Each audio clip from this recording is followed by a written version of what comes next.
ಬಗೆಗಿನ interesting ಸುದ್ದಿಗಳನ್ನ quick ಆಗಿ ಹೇಳ್ತೇನೆ. ನಾನು ಶ್ವೇತಾ. ನೀವು ಸುದ್ದಿಯಾನದ ಸಬ್ಸ್ಕ್ರೈಬರ್ ಆಗೋದಕ್ಕೆ ಮರಿಬೇಡಿ. ಸಿಎಸ್ಕೆ ಹಾಗೂ ಡಿಸಿ ಪಂದ್ಯದ ವೇಳೆ ನಿತೀಶ್ ರಾಣಾ ಒಂದೇ ಚೆಂಡಿನಲ್ಲಿ 2 ರೀತಿಯಲ್ಲಿ ಔಟ್ ಆಗಿದ್ದಾರೆ. 3ನೇ ಕ್ರಮಾಂಕಕ್ಕೆ ಬ್ಯಾಟಿಂಗ್ಗೆ ಬಂದ ರಾಣಾ ನೂರ್ ಅಹಮದ್ ಎಸೆತದಲ್ಲಿ ಶಾಟ್ ಹೊಡೆಯಲು ಪ್ರಯತ್ನಿಸುತ್ತಿದ್ದಾಗ ಸ್ಟಂಪ್ಸ್ನಿಂದ ಬೇಸ್ ಬಿದ್ದಿದೆ. ಮತ್ತೊಂದು ಕಡೆ ಚೆಂಡು ಗಾಳಿಯಲ್ಲಿ ಹಾರಿ ಕಾರ್ತಿಕ್ ಶರ್ಮಾಗೆ ಕ್ಯಾಚ್ ಸಿಕ್ಕಿದೆ. ಬ್ಯಾಟ್ ಸ್ಟಂಪ್ಸ್ಗೆ ತಗುಲಿ ಹಿಟ್ ವಿಕೆಟ್ ಆಗಿ ಔಟ್ ಆದ್ರೋ ಅಥವಾ ಅವರ ಕಾಲು ವಿಕೆಟ್ಗೆ ತಾಗಿದೆಯೋ ಎಂಬುದು ಇನ್ನೂ ಸ್ಪಷ್ಟವಾಗಿಲ್ಲ. ಬ್ಯಾಟ್ ಮತ್ತು ಚೆಂಡು ಸಂಪರ್ಕಕ್ಕೆ ಬರುವ ಮೊದಲೇ ಬೇಸ್ ಬಿದ್ದಿದ್ರೆ ಅಂಪೈರ್ ಡೆಡ್ ಬಾಲ್ ಅಂತ ಘೋಷಿಸಬೇಕಿತ್ತು. ಆದ್ರೆ ಅವರು ಹಾಗೆ ಮಾಡಿಲ್ಲ. ಇದು ಚರ್ಚೆಗೆ ಗ್ರಾಸವಾಗಿದೆ. IPL 2026ರಲ್ಲಿ ಆರೆಂಜ್ ಕ್ಯಾಪ್ಗಾಗಿ ಆಟಗಾರರ ಮಧ್ಯೆ ಪೈಪೋಟಿ ನಡೀತಾ ಇದೆ. ಇದೀಗ ಕನ್ನಡಿಗ KL ರಾಹುಲ್ ಮತ್ತೆ ಆರೆಂಜ್ ಕ್ಯಾಪ್ನ ತನ್ನ ತೆಕ್ಕಿಗೆ ತೆಗೆದುಕೊಂಡಿದ್ದಾರೆ. ಚೆನ್ನೈ ವಿರುದ್ಧದ ಪಂದ್ಯದಲ್ಲಿ ಅಲ್ಪ ಮೊತ್ತಕ್ಕೆ ರಾಹುಲ್ ಔಟ್ ಆಗಿದ್ರು ಅಭಿಷೇಕ್ ಶರ್ಮಾ ಅವರಿಂದ ನಂಬರ್ 1 ಸ್ಥಾನವನ್ನ ಕಸಿದುಕೊಂಡಿದ್ದಾರೆ. ರಾಹುಲ್ ಈ ಸೀಸನ್ನಲ್ಲಿ 445 ರನ್ ಗಳಿಸಿ ಮೊದಲ ಸ್ಥಾನದಲ್ಲಿದ್ರೆ ಅಭಿಷೇಕ್ ಶರ್ಮಾ 440 ರನ್ ಗಳಿಸಿ 2ನೇ ಸ್ಥಾನಕ್ಕೆ ಜಾರಿದ್ದಾರೆ. IPL 2026ರಲ್ಲಿ ಡೆಲ್ಲಿ ಪರ ಆಡ್ತಿರುವ ಕನ್ನಡಿಗ ಕರುಣ್ ನಾಯರ್ ಕಳಪೆ ಫಾರ್ಮ್ನಿಂದ ಕಂಗೆಟ್ಟಿದ್ದಾರೆ. ಈ ಸೀಸನ್ನಲ್ಲಿ 2 ಪಂದ್ಯಗಳಲ್ಲಿ ಗಳಿಸಿದ್ದು ಕೇವಲ 18 ರನ್ ಮಾತ್ರ. ಏಪ್ರಿಲ್ 16ರಂದು ನಡೆದ RCB ವಿರುದ್ಧದ ಪಂದ್ಯದಲ್ಲಿ 5 ಬಾಲ್ಗೆ 5 ರನ್ ಗಳಿಸಿ ಔಟ್ ಆಗಿದ್ರು. ಇನ್ನು CSK ವಿರುದ್ಧದ ಪಂದ್ಯದಲ್ಲೂ 13 ಬಾಲ್ಗೆ 13 ರನ್ ಬಾರಿಸಿ ಔಟ್ ಆಗಿದ್ದಾರೆ. ಇದೀಗ ಸಿಕ್ಕ ಅವಕಾಶವನ್ನ ಸದುಪಯೋಗಪಡಿಸಿಕೊಳ್ಳದ ಕರುಣ್ಗೆ ಇನ್ನೆಷ್ಟು ಚಾನ್ಸ್ ಕೊಡಬೇಕು ಅಂತ ಕ್ರಿಕೆಟ್ ಪ್ರೇಮಿಗಳು ಪ್ರಶ್ನೆ ಮಾಡ್ತಿದ್ದಾರೆ. RR ತಂಡದ ವಿರುದ್ಧ ಸಾಮಾಜಿಕ ಕಾರ್ಯಕರ್ತ CM ಶಿವಕುಮಾರ್ ನಾಯಕ್ ಎಂಬುವರು ಗಂಭೀರ ಆರೋಪ ಮಾಡಿದ್ದಾರೆ. ವೈಭವ್ ಸೂರ್ಯವಂಶಿಗೆ ಕೇವಲ 15 ವರ್ಷ. ಅಪ್ರಾಪ್ತನನ್ನ ಈ ರೀತಿಯ ದೊಡ್ಡ ಲೀಗ್ನಲ್ಲಿ ಆಡಿಸೋದು ಸರಿಯಲ್ಲ. ಇದು ಬಾಲಕಾರ್ಮಿಕ ಪದ್ಧತಿಯಲ್ಲದೆ ಬೇರೇನೂ ಅಲ್ಲ. ಮಕ್ಕಳ ಹಕ್ಕುಗಳು ಮತ್ತು ಬಾಲಕಾರ್ಮಿಕ ಕಾನೂನುಗಳನ್ನು ಉಲ್ಲಂಘಿಸಿದ್ದಕ್ಕಾಗಿ RR ಆಡಳಿತ ಮಂಡಳಿಯ ವಿರುದ್ಧ ದೂರು ನೀಡುತ್ತೇನೆಂತ ಹೇಳಿದ್ದಾರೆ. ಈ ಆರೋಪದಿಂದ ವೈಭವ್ IPL ಜೀವನಕ್ಕೆ ಕಂಟಕವಾಗುವ ಸಾಧ್ಯತೆ ಇದೆ. 5 ಬಾರಿ ಚಾಂಪಿಯನ್ ಆಗಿದ್ದ ಮುಂಬೈ ಇಂಡಿಯನ್ಸ್ ಈ ಸೀಸನ್ನಲ್ಲಿ ತನ್ನ ಅಸ್ತಿತ್ವ ಉಳಿಸಿಕೊಳ್ಳಲು ಹೋರಾಡ್ತಿದೆ. ಆಡಿರುವ 10 ಪಂದ್ಯಗಳಲ್ಲಿ ಕೇವಲ 3ರಲ್ಲಿ ಮಾತ್ರ ಗೆದ್ದು ಅಂಕಪಟ್ಟಿಯಲ್ಲಿ ಪಾತಾಳಕ್ಕೆ ಕುಸಿದಿದೆ. ಟೀಮ್ ಬ್ಯಾಕ್ ಟು ಬ್ಯಾಕ್ ಸೋತ್ರು MI ಮ್ಯಾನೇಜ್ಮೆಂಟ್ ನಾಯಕತ್ವದ ಬದಲಾವಣೆ ಬಗ್ಗೆ ಯಾವುದೇ ಚರ್ಚೆ ನಡೆಸಿಲ್ಲ.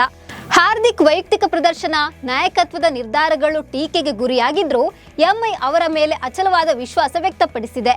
ಹಾರ್ದಿಕ್ ರನ್ನೇ ನಾಯಕರಾಗಿ ಮುಂದುವರಿಸಲು ಮ್ಯಾನೇಜ್ಮೆಂಟ್ ನಿರ್ಧರಿಸಿದೆ ಎನ್ನಲಾಗ್ತಿದೆ. ತಂಡದ ಕಳಪೆ ಪ್ರದರ್ಶನದ ಬೆನ್ನಲ್ಲೇ ಮುಂಬೈ ಇಂಡಿಯನ್ಸ್ ಸ್ಟಾರ್ ಬ್ಯಾಟರ್ಗಳಾದ ಸೂರ್ಯಕುಮಾರ್ ಯಾದವ್ ಮತ್ತು ತಿಲಕ್ ವರ್ಮಾಗೆ ಎಚ್ಚರಿಕೆ ನೀಡಿದೆ.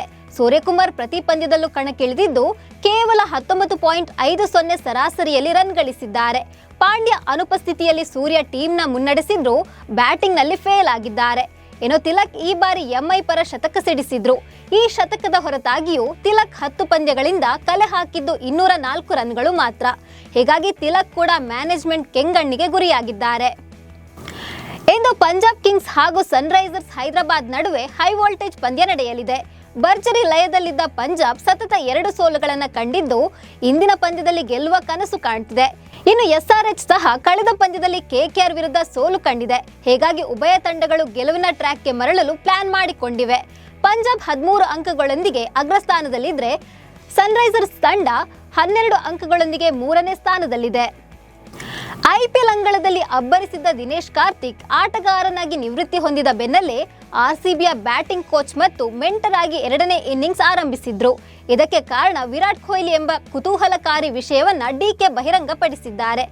IPLಗೆ ನಿವೃತ್ತಿ ಘೋಷಿಸಿದ ಬಳಿಕ ನಾನು ಗೊಂದಲದಲ್ಲಿದ್ದೆ. ಈ ವೇಳೆ ನಾನು ಕೊಹ್ಲಿಯನ್ನ 2 ಬಾರಿ ಭೇಟಿಯಾಗಿದ್ದೆ. ಈ ವೇಳೆ ಕೊಹ್ಲಿ ನೀಡಿದ ಸಲಹೆಯು ನಾನು ಸೆಕೆಂಡ್ ಇನ್ನಿಂಗ್ಸ್ ಆರಂಭಿಸಲು ಕಾರಣವಾಯಿತು ಅಂತ ಹೇಳಿದ್ದಾರೆ.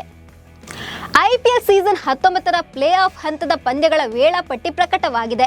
ಪ್ಲೇ ಆಫ್ ಹಂತದ 4 ಪಂದ್ಯಗಳನ್ನು ಧರ್ಮಶಾಲಾ, ಚಂಡೀಗಢ ಮತ್ತು ಅಹಮದಾಬಾದ್ ನಗರಗಳಲ್ಲಿ ಆಯೋಜಿಸಲಾಗಿದೆ.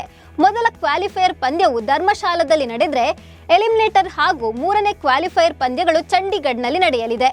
ಇನ್ನು ಮೇ 31ರಂದು ಫೈನಲ್ ಮ್ಯಾಚ್ ಅಹಮದಾಬಾದ್ನ ನರೇಂದ್ರ ಮೋದಿ ಸ್ಟೇಡಿಯಂನಲ್ಲಿ ನಡೆಯಲಿದೆ. ಈ ಹಿಂದೆ IPLನ ಫೈನಲ್ ಪಂದ್ಯವನ್ನ ಚಿನ್ನಸ್ವಾಮಿ ಸ್ಟೇಡಿಯಂನಲ್ಲಿ ಆಯೋಜಿಸಲು ನಿರ್ಧರಿಸಲಾಗಿತ್ತು. ಆದರೆ ಇತ್ತೀಚಿನ ಕೆಲ ಬೆಳವಣಿಗೆಗಳಿಂದಾಗಿ BCCI ಫೈನಲ್ ಪಂದ್ಯವನ್ನ ನರೇಂದ್ರ ಮೋದಿ ಸ್ಟೇಡಿಯಂಗೆ ಸ್ಥಳಾಂತರಿಸಿದೆ.